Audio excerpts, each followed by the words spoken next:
అని చెప్పి ఉండొచ్చు కదమ్మా. ఓకే, అక్కడ జరిగింది ఏంటంటే కృష్ణుడు చెప్పాడు, ఏమయ్యా నువ్వు మారచ్చు కదా దుర్యోధనుడికి. చెప్తే ఆయన ఏమన్నాడంటే, జానామి ధర్మం నచమే ప్రవృత్తి.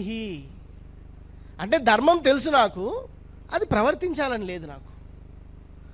జానామి పాపం నచమే నివృత్తి. పాపం ఏంటో తెలుసు, అది కూడా వదిలిపెట్టాను నేను. ఎందుకయ్యా అంటే, నాలో ఒక దేవుడు ఉన్నాడు, వాడు నన్ను ఇలా ప్రేరేపిస్తున్నాడు. అంటే వీడు చేస్తున్న తప్పు కారణం ఎవడు? దేవుడు అనమాట.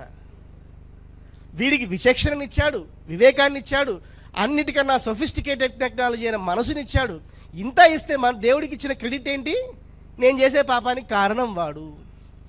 ఇలాగ సూడో సెక్యులరిస్ట్, ఇలా సూడో రేషనలిస్ట్, ఇలా సూడో సనాతనిస్ట్.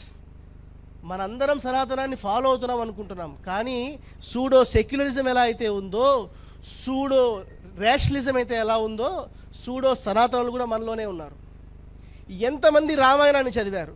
రామాయణాన్ని చదవటం అంటే ఏంటనంటే,